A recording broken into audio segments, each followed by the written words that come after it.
the most impact on is what I've struggled with.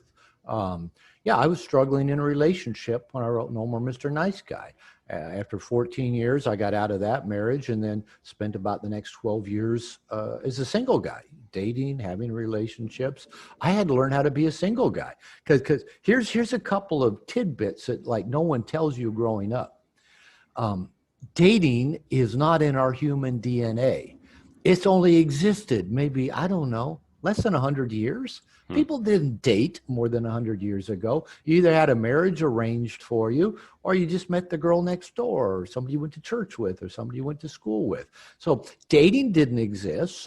But we think, well, how come I'm not good at meeting women? Well, because it's not in our human DNA. And add to that, we think, well, how come I'm not good at relationship? How come my marriage, I often hear the word failed, how come my marriage failed? And I tell people, I've been a marriage therapist for 30 years. I'm on my third marriage, and marriage is not in our human DNA either. It's only existed for a small fraction of time in human evolution. For 2 million years, we were basically tribal and communal. We did not pair bond.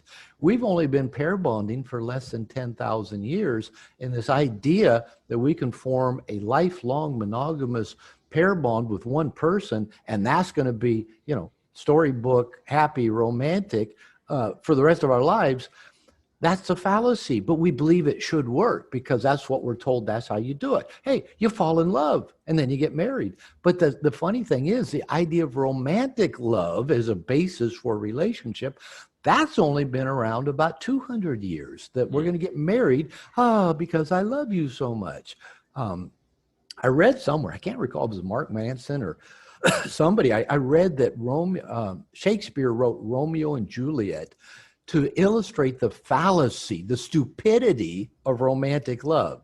Oh, we love each other so much, let's kill ourselves. That's how stupid romantic love is. But we think, hey, I'm in love. This is the right one for me. It's going to be good forever. And it's not in our human DNA to do that. But here's what I tell people.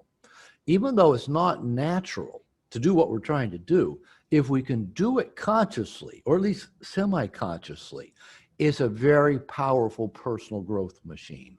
To invite another person, usually of the opposite sex, into your life with their baggage, your baggage, their relationship issues, your relationship issues, and try to make that work over time, that's never easy.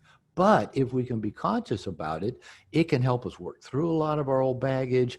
It can help us learn where our walls are, where our protections are, and begin to let that stuff down and open our heart and truly learn about ourselves as we get deeper with another person. So I love relationship, and I've just come to the realization it's always going to be a struggle. Even if you find an amazing person,